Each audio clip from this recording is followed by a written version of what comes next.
Good morning, everyone. This is Jennifer Devo again. Yep, I am on a roll and I love it. Today is Thursday, May 30th, 2013. We're just minutes away from 10 a.m. Central Time.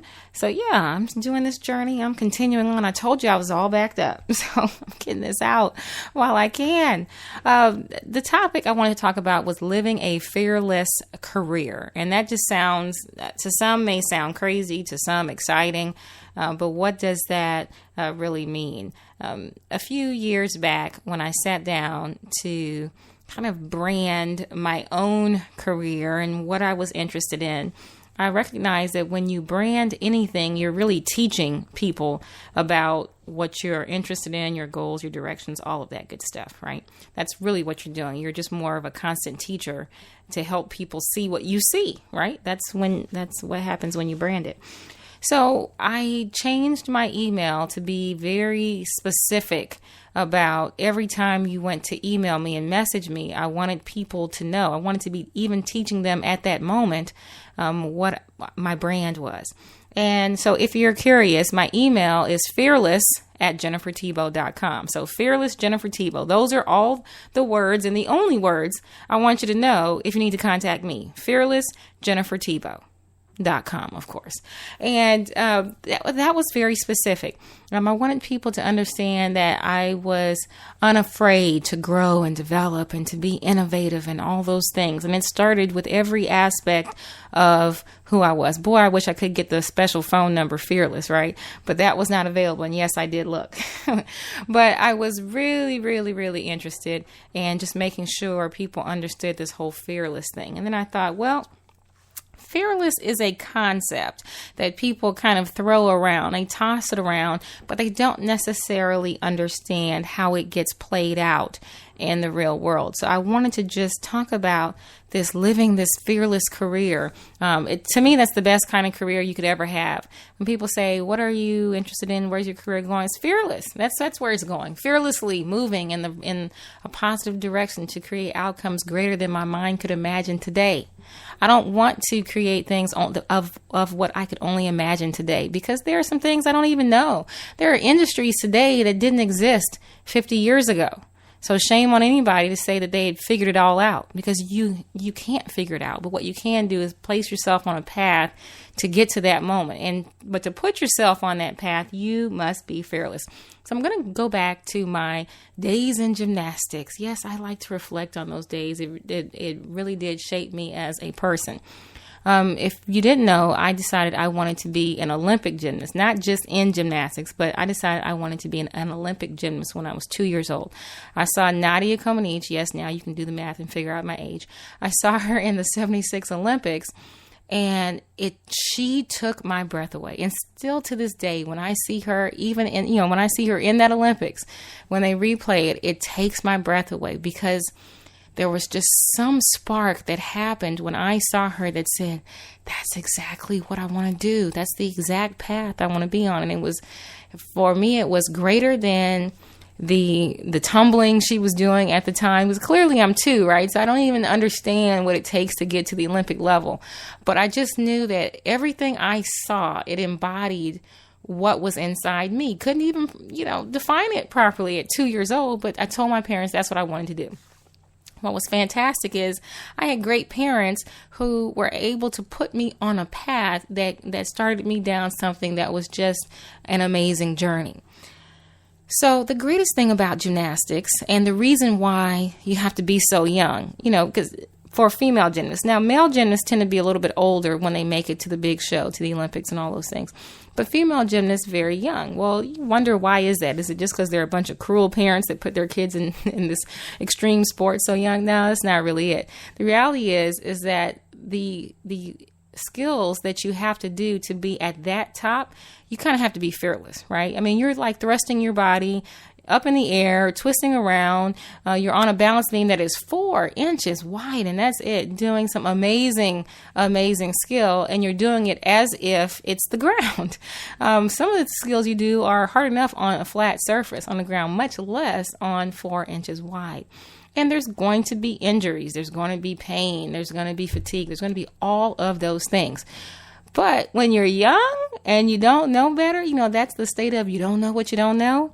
That's the time to do it, right? You really don't know enough that I could really kill myself, but you don't know that young. You're in pursuit of this amazing outcome. You're in pursuit of this wonderful feeling that you may get from accomplishing a skill, a trick, winning in a competition, getting that gold medal or medaling period. That's what you're in the pursuit of.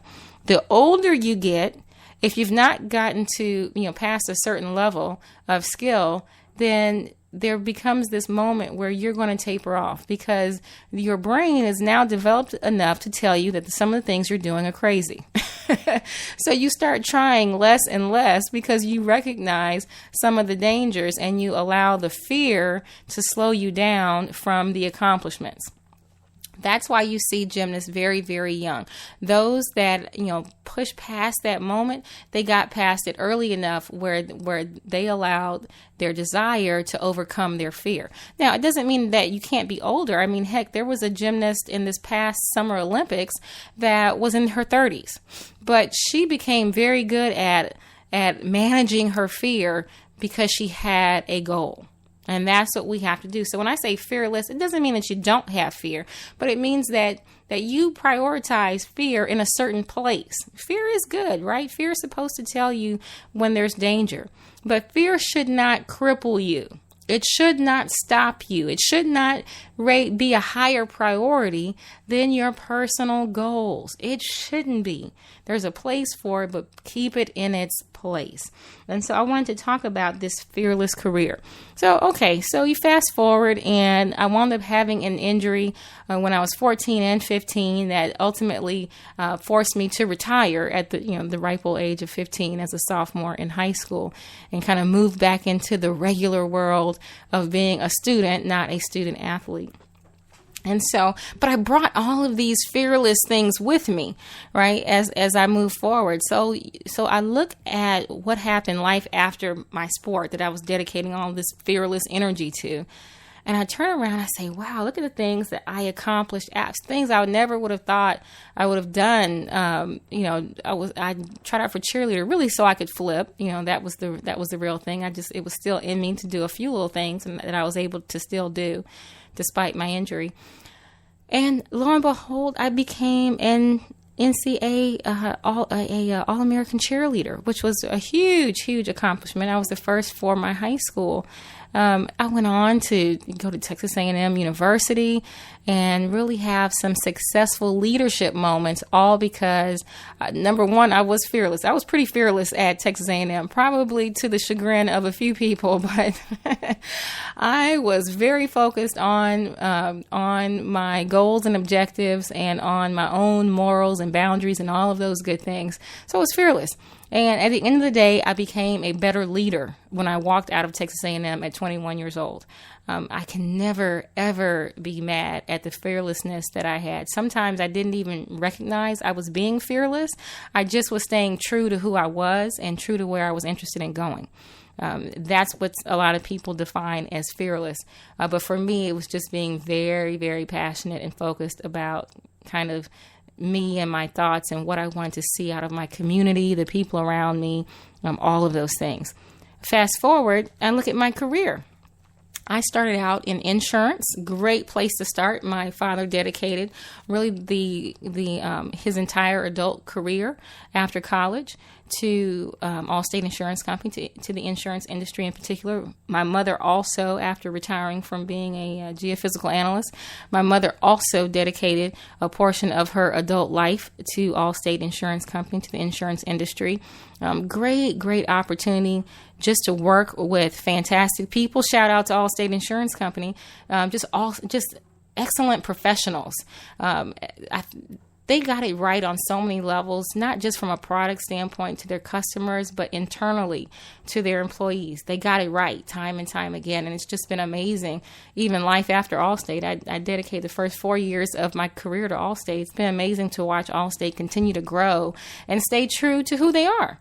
that's kind of, Allstate's kind of been very fearless. If, I've had a chance to kind of look at Allstate from multiple lenses from the late 70s, probably my first recollection of what it was to be around Allstate and to kind of view Allstate. And they've grown, they've developed, they've changed in such positive ways. And I really think it's because they've stayed true to their team, to their goals, to their stakeholders, to their buyers, to everybody, to their customers. And that's kind of what's led them to some of these incredible moments in their own lives. So career standpoint, I looked up and I worked at Deloitte & Touche. And that was an amazing experience to not only work with just highly talented people at Deloitte & Touche, but to be a part of a global organization. At the time, 95,000 employees worldwide. I got a chance to work with some of Deloitte & Touche's worldwide clients like Chevron, and travel and teach, and just, everyone kind of being on the same page of accomplishing some amazing outcomes. After that, this amazing career took a turn I didn't see coming, but here I have a beautiful daughter that comes into the fold, and I decide at the same time that I want to become a consultant. Being a part of Deloitte & Touche, you kind of start to understand the consultant mindset, and some people get bit for I want to do this on my own bug, so I did. Started this business, again, almost like a child in gymnastics. I didn't know what was ahead of me. I just was kind of staying true to myself. And here I am, now 8 years later, and it's amazing to see all the things that have happened. I shouldn't say 8 years. It's 9 years later. It's amazing to see all the things that have happened since then.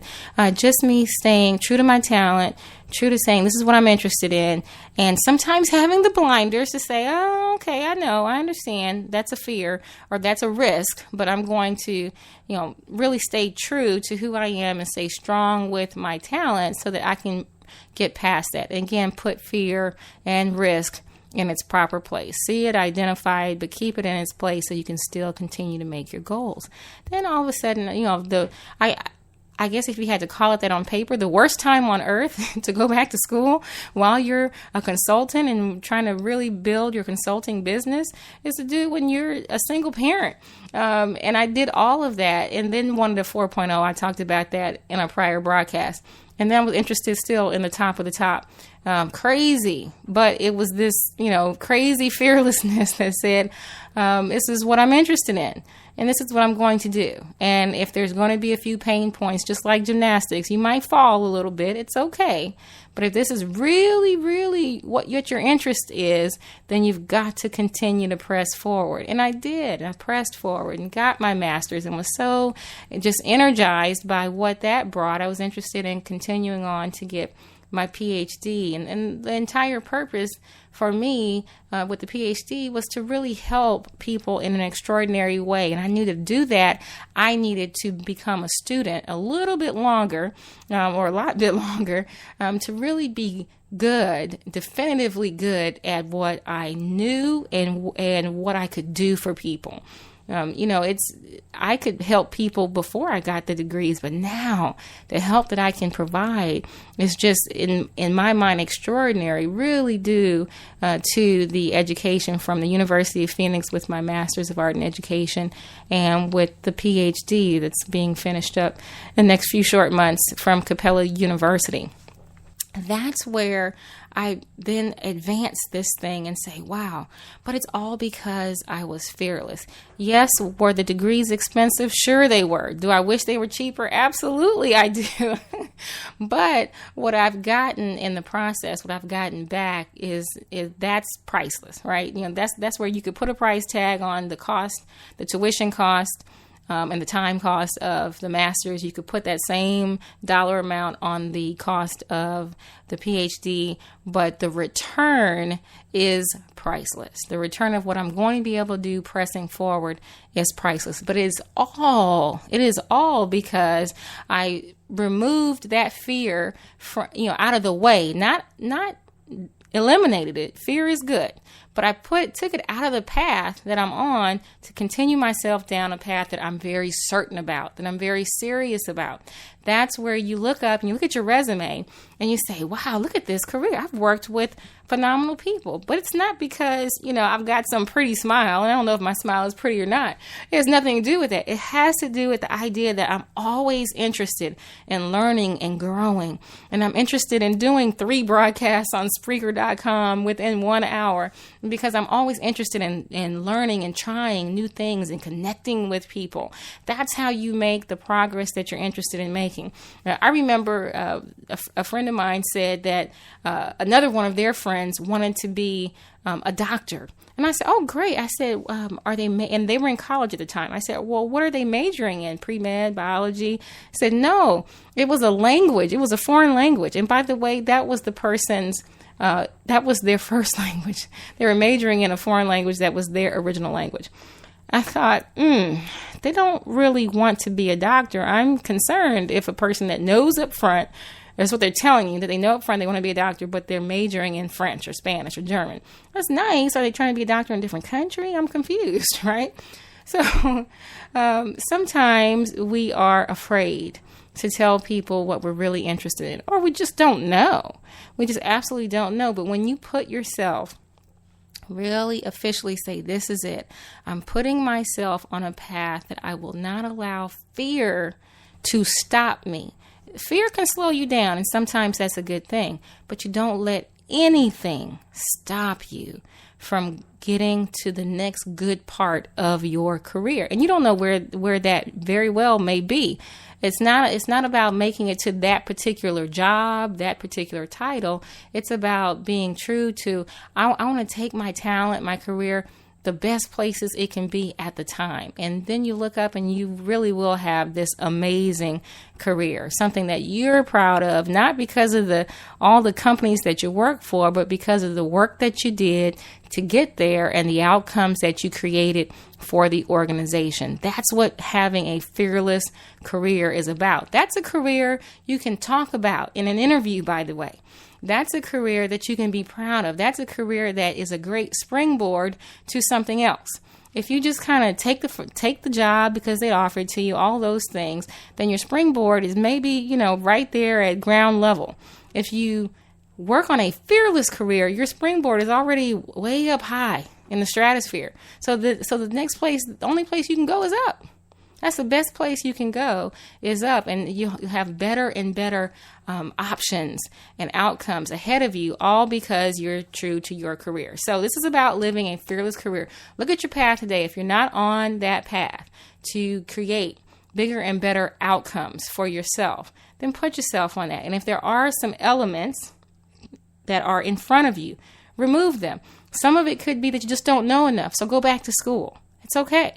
Some of it could be that you've got a person that's enabling you to be distracted. Remove them from that equation. Don't kick them to the curb if that's not what you want to do, but definitely don't let somebody stop you from reaching your goal. At the end of the day, the only person that gets that job offer is you, not anybody else. Don't worry about what other people have to say. Don't worry about that. Stay true to yourself. Be like that young child that just has the stars in their eyes and says, this is what I want to do. And when you tackle your career like that, you'll be so happy with yourself, and you really will serve yourself and your family and your community very well. All right, that's it. And this is about living a fearless career. My name is Jennifer Thibault once again, and today is Thursday, May 30th, 2013. If you want to learn more about me, please go to jenniferthibault.com. And yep, you can email me, fearless@jenniferthibault.com. Look me up on LinkedIn and everywhere else. Hope you guys have an amazing Thursday. Talk to you all soon.